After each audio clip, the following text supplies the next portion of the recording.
कोविड-19 hospital, जिसका पहले नाम गवर्नमेंट मैटरनिटी हॉस्पिटल उल्लासनगर 4 था, वहाँ से हम टोटल 20 कोविड-19 जो पहले पेशेंट पॉजिटिव थे, अभी उनकी रिपोर्ट नेगेटिव आई है।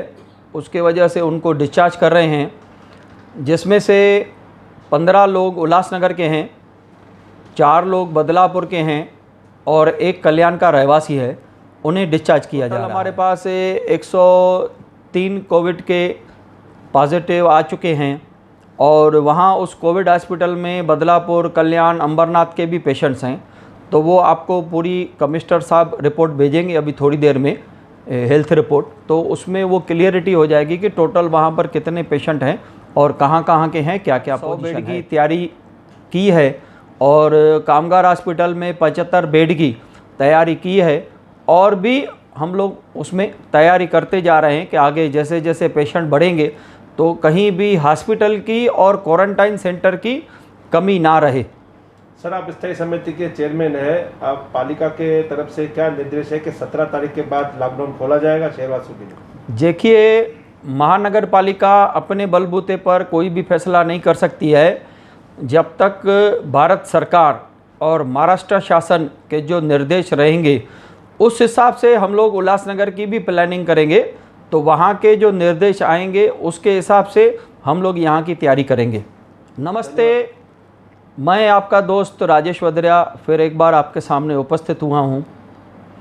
कोविड-19 जो 1 महीना पहले तक हमारे शहर में सिर्फ 1 पेशेंट था, आज 103 पेशेंट हो गए हैं और काफ़ी लोग क्वारंटाइन किए गए हैं। इसके पीछे के रीज़न्स आप समझिए। पहला रीज़न है कि फॉलो लेन पे जो एक लेडी की डेथ हुई 87 ईयर की, उनकी रिपोर्ट उनके डेथ के, उनके फ्यूनरल के बाद में आई, जिससे लोगों को जो प्रिकॉशंस लेने चाहिए थे वो नहीं ले पाए और फॉलो लाइन की एरिया इन्फेक्टेड हो गई।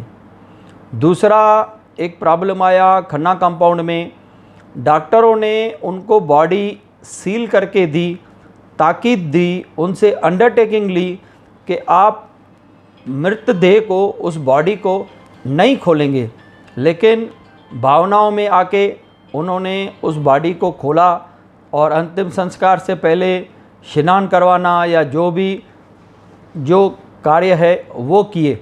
उसके वजह से उनके रिश्तेदार और खन्ना कंपाउंड के कुछ लोग इन्फेक्टेड हो गए। तीसरा, जो TV9 का एक कर्मचारी अभी कोविड-19 पॉजिटिव पाया गया है, वो उल्लासनगर में रहता है और वो यहाँ पर अपने दोस्तों के साथ कंटिन्यूस घूम रहा था। परसों तक उसको रिपोर्ट आने से पहले वो अपने दोस्तों के साथ घूम रहा था, विदाउट मास्क ये लोग घूम रहे थे। एक बाइक पे 2 लोग घूम रहे थे। सरकार ने कई बार कहा है कि बाइक पे सिर्फ 1 व्यक्ति घूमे, कार में 2 लोग, आगे एक ड्राइवर, एक पीछे के सीट पर चालक और पीछे मालक, या आगे कोई भी चला सकता है या पीछे उसके साथ में कोई साथी बैठ सकता है। तो ये अगर आप प्रिकॉशंस नहीं लेते हो तो आप अपने लिए और अपने परिवार के लिए कोविड-19 को एक तरफ से न्योता दे रहे हो, इनविटेशन दे रहे हो कि आओ कोविड मेरे घर पे आओ। तो मेरी आप सबसे विनती है कि ये तकलीफ़ वाले दौर में ना आप अपने आप को इन्फेक्टेड करें, और इन्फेक्टेड आप होंगे तो आपका परिवार भी हो सकता है, आपके दोस्त, आपके संबंधी, दूसरे लोग भी होंगे। इसके लिए प्रिकॉशन करें, किसी से हाथ न मिलाएं, मास्क पहने रहें और बाइक पर अकेले ही ट्रैवल करें, और वो भी जब भी कोई ज़रूरी काम हो तो। इधर उधर घूमने की ज़रूरत नहीं है। मैंने सुना है काफ़ी लोग उल्लासनगर से बाहर इधर उधर गांव में घूमने को जा रहे हैं। या तो आप वहां पर फैला के आएंगे या तो वहां से फैला हुआ वो कोविड-19 का जो कीटाणु है वो आप अपने साथ में, अपने घर में लेके आएंगे। कोई भी अभी तक जानकारी नहीं है कि वो म्यूज़िक डांस सिखाता था या म्यूज़िक टीचर था या डांस टीचर था। लेकिन मैं आपको एक और बात बताना चाहूँगा, मैंने पहले भी कही है कि अगर आपके घर में काम वाली बाई भी आती है तो पहले साबुन से उनके हाथ धुलवाइए। और काफ़ी सोसाइटियों ने काफ़ी अच्छा भी काम किया है। हमारे सोसाइटी में सब्जियां, दूध और फल नीचे टोकरी रखी है, उस टोकरी में लोग रख के जा रहे हैं और फिर व्यक्ति ऊपर से नीचे आता है, फ्लैट ओनर अपनी टोकरी लेके ऊपर चले जाता है। तो जितने हाथ किसी भी चीज़ को कम लगेंगे उतनी आपकी सेफ्टी है, आपके परिवार की सेफ्टी है।